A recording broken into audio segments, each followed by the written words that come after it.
मुख्यमंत्री योगी आदित्यनाथ ने किया महंत अवैधनाथ महाराज स्टेडियम और उनके प्रेक्षागृह का लोकार्पण। इस अवसर पर जनसभा को संबोधित करते हुए मुख्यमंत्री योगी आदित्यनाथ ने कहा कि प्रदेश का युवा यहाँ की शक्ति का प्रदर्शन न सिर्फ देश में बल्कि विदेशों में भी कर रहा है और यही कारण है कि उत्तर प्रदेश की सरकार यानी कि हमारी सरकार हर गांव में खेल का मैदान और हर विकास खंड में एक स्टेडियम बनवा रही है। इतना ही नहीं, जहां पर साजो सामान की कमी है वहां पर उपकरण भी उपलब्ध करा रही है। उन्होंने कहा कि हम चाहते हैं कि उत्तर प्रदेश का युवा ज़्यादा से ज़्यादा खेलों में रुचि ले और प्रदेश का और देश का नाम रोशन करे। इसके साथ ही साथ उन्होंने युवा शक्ति को भी याद दिलाई और कहा कि जब तक युवक स्मार्ट नहीं होंगे देश और प्रदेश का विकास उचित तरीके से नहीं हो पाएगा और यही कारण है कि हमारी सरकार ने उनके लिए अभ्युदय कोचिंग चलाई है जिससे कि वो यूपीएससी जैसे बड़े एग्जाम को क्रैक कर सकें। यहाँ पर उन्होंने उपस्थित लोगों को भी संबोधित करते हुए कहा कि वो चाहते हैं कि इस विद्यालय में भी ज़्यादा से ज़्यादा खेल कूद आयोजित किए जाने चाहिए और साथ ही साथ में अभ्युदय कोचिंग भी चलाई जानी चाहिए।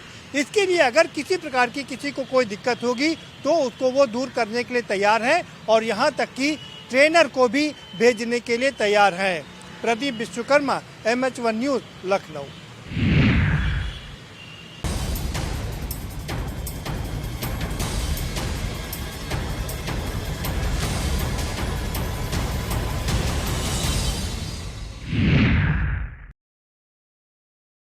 उत्तराखंड के पूर्व मुख्यमंत्री और कांग्रेस पार्टी के वरिष्ठ नेता हरीश रावत ने आज पौड़ी पहुंचकर के अंकिता भंडारी के परिजनों से मुलाकात करी। इस दौरान उन्होंने बीजेपी पर जमकर निशाना साधा।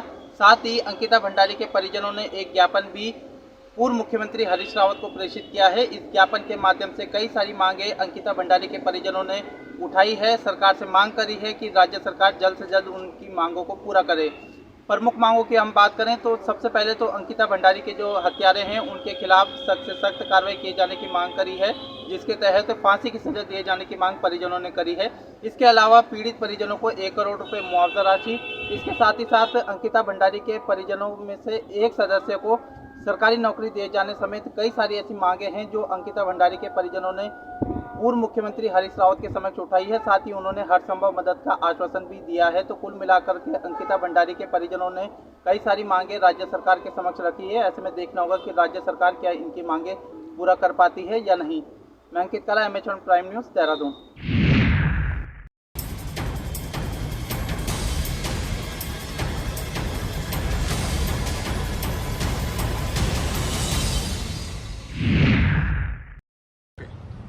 फतेहाबाद के भूना इलाके में लगातार 3 दिन से हो रही बारिश से बाढ़ जैसे हालात पैदा हो गए। यहाँ लोगों के घरों और दुकानों में पानी भर गया। हालात ये हो गए कि लोगों को वहाँ से अपना स्थान छोड़कर दूसरे स्थान पर जाना पड़ा। लगातार 3 दिन से फतेहाबाद के भूना इलाके में बारिश हो रही है, जिसके बाद शहर भर में बुरे हालात देखने को मिले। आज फतेहाबाद के SDM वहाँ मौके का मुआयना करने पहुंचे तो लोगों में गुस्सा आ गया और SDM को घेर कर जमकर नारेबाजी की। इसके बाद फतेहाबाद के विधायक दूड़ाराम भी वहां मौके पर पहुंचे। उन्होंने प्रशासनिक अधिकारियों को मौके पर बुलाया और इन लोगों की समस्या का समाधान करने के निर्देश दिए गए। लेकिन आज 3 दिन बीत जाने के बावजूद भी वहां से पानी नहीं निकाला गया। ऐसे में लोगों को काफ़ी दिक्कत है वो करनी पड़ रही है। 3 दिन से वहाँ बिजली नहीं है, खाने के जो है लाले वो पड़ चुके हैं, लेकिन प्रशासनिक अधिकारी लोगों की कोई भी सुध नहीं ले रहे। साहिल रुखाया, MH1 न्यूज़, फतेहाबाद।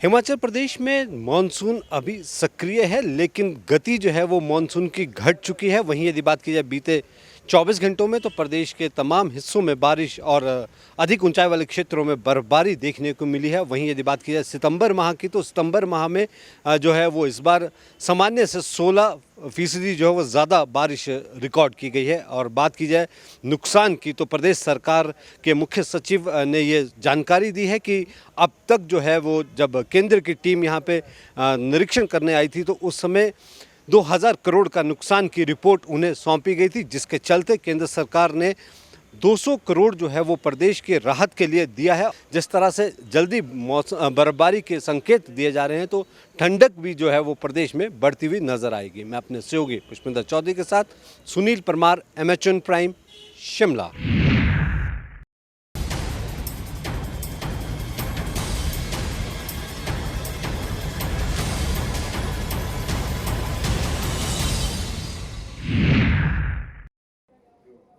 मंगलवार को होने वाले पंजाब विधानसभा के सत्र को लेकर सभी तैयारियां पूरी कर ली गई हैं, जहां सत्ता पक्ष की ओर से बिजली और पराली सहित अलग अलग मुद्दों को लेकर पंजाब विधानसभा का सत्र बुलाया गया है। वहीं विरोधी पार्टियों ने भी अलग अलग मुद्दों को लेकर सरकार को घेरने की तैयारियां पूरी कर ली हैं। पंजाब बीजेपी की आज कोर कमेटी की बैठक हुई। प्रदेश अध्यक्ष अश्विनी शर्मा की अध्यक्षता में हुई कोर कमेटी की बैठक में पूर्व सीएम कैप्टन अमरिंदर सिंह, सुनील जाखड़ और राजकुमार वेरका भी शामिल हुए और सत्ता पक्ष को अलग अलग मुद्दों को लेकर घेरने की रणनीति बनाई गई।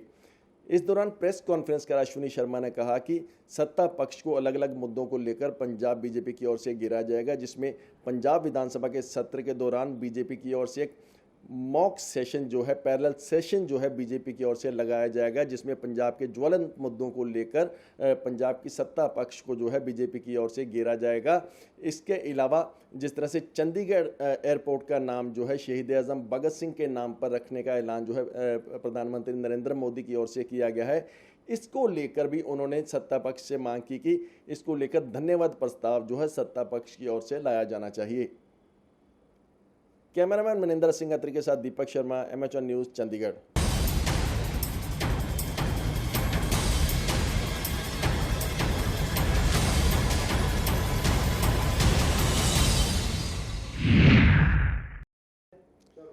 सीएम भगवंत मान की अध्यक्षता में आज पंजाब मंत्रिमंडल की अहम बैठक हुई, जिसमें विधानसभा सत्र के दौरान लाए जाने वाले बिलों को लेकर चर्चा हुई। साथ ही साथ विधानसभा सत्र के दौरान जिन मुद्दों पर चर्चा होनी है, चाहे वो बिजली का मुद्दा हो या पराली का मुद्दा हो, इन मुद्दों को लेकर कैबिनेट की बैठक में चर्चा हुई। बैठक के बाद कैबिनेट मंत्री अमन अरोड़ा ने बताया कि विधानसभा सत्र के दौरान जो बिल लाए जाने हैं जीएसटी को लेकर, उन बिलों को आज जो है कैबिनेट की बैठक में मंजूरी दी गई है। इसके साथ साथ पराली और बिजली के मुद्दे पर जो विधानसभा सत्र के दौरान चर्चा होनी है या अन्य जो मुद्दे हैं जिन पर चर्चा जो है विधानसभा सत्र के दौरान होगी, उन मुद्दों को लेकर कैबिनेट की बैठक में आज चर्चा की गई है। अमन अरोड़ा ने बताया कि सत्ता पक्ष जो है विरोधियों के सभी सवालों का जवाब देने के लिए तैयार है और अलग अलग मुद्दों को लेकर विधानसभा का सत्र जो है 27 तारीख को बुलाया गया है। कैमरामैन अमर सिंह के साथ दीपक शर्मा, एमएचएन न्यूज़, चंडीगढ़।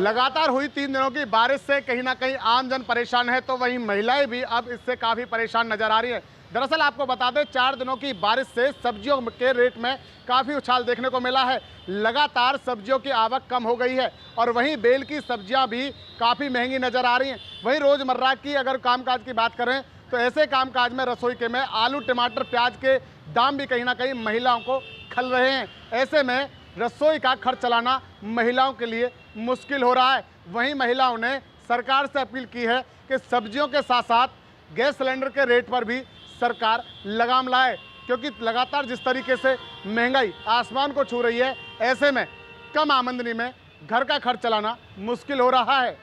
फरीदाबाद से एमएचएन प्राइम के लिए मुकेश राजपूत।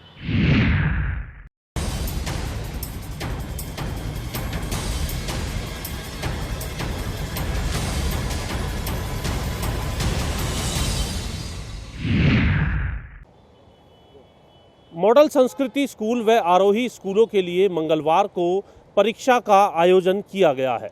करीब 1800 पदों के लिए यह परीक्षा की जाएगी, जिसमें 1500 अलग अलग स्ट्रीम के टीचर्स की भर्ती की जाएगी और 300 पीजीटी टीचर्स की भर्ती आरोही स्कूलों के लिए की जाएगी।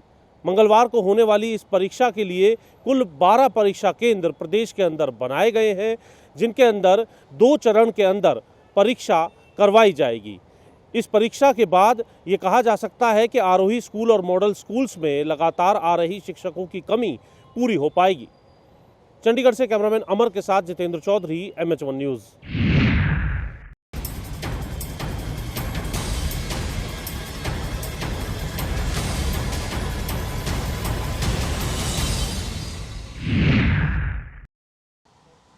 दिल्ली पुलिस ने ऐसे 3 गैंगस्टरों को पकड़ा है जो कि दूसरी गैंग के सदस्य को मारने की प्लानिंग बना रहे थे। और ये भी एक बड़ा खुलासा सूत्रों के मुताबिक हुआ है कि जो विदेश में गोल्डी बराड़ गैंगस्टर बैठा है वो 18 से 19 साल 17 साल के लड़कों को रिक्रूट कर रहा है दिल्ली NCR के आसपास के इलाकों में। और यही लड़के, ये नाबालिग लड़के ही आगे वारदातों को अंजाम दे रहे हैं। ये पूरा खुलासा पूरे इंटेल के जरिए हुआ कि किस तरह से पूरा नेटवर्क चलाया जा रहा है, क्योंकि हाल ही में लॉरेंस बिश्नोई के लिए गोल्डी बराड़ ने रिक्रूटमेंट की थी दिल्ली में। और ये जो लड़के हैं ये नीरज बवाना का जो धुर विरोधी है राजेश बवाना, उसके लिए काम कर रहे थे। राजेश बवाना के लिए नीरज बवाना के एक शूटर को मारना चाहते थे। ये दिल्ली के एक जगह पर बैठकर प्लानिंग कर रहे थे। पुलिस ने इनको पकड़ लिया। हालांकि इन्होंने, ये 17-18 साल की उम्र है, तीनों जो आरोपी हैं, गैंगस्टर हैं, इन्होंने राजस्थान और हरियाणा में कई गंभीर वारदातों को अंजाम दिया है, जिनकी CCTV फुटेज भी सामने आई थी। और एक ये भी इसमें खुलासा हुआ है कि अब कई और लड़कों को गोल्डी बराड़ वहाँ से बैठकर लॉरेंस बिश्नोई के लिए फ़ोन के जरिए भर्ती करने में लगा हुआ है। ये पूरा सिंडिकेट चलाया जा रहा है। और हाल ही में इनका ISI से संबंध होने की भी बात सामने आई थी। जो ये 3 गैंगस्टर पकड़े गए हैं, इनमें से एक गैंगस्टर रैपर है जो कि YouTube पर रैपिंग के वीडियो भी डालता है। तो ऐसे लोग जिनका पता नहीं है कि ये गैंगस्टर हो सकते हैं, उनको भी रिक्रूट किया जा रहा है। इनके पास से कई सोफिस्टिकेटेड वेपन मिले हैं, 20 जिंदा कारतूस मिले हैं। और एक पूरी साजिश ये बना रहे थे कि किस तरह से दूसरी गैंग के गिरोह को ख़त्म किया जाए, क्योंकि जब सिद्धू मूसेवाला की हत्या हुई थी तब गोल्डी बराड़ ने लॉरेंस बिश्नोई के साथ मिलकर के पूरा एक ऐसे ही 17-18 साल के लड़कों को रिक्रूट किया था और उनसे वारदात को अंजाम करवाया था।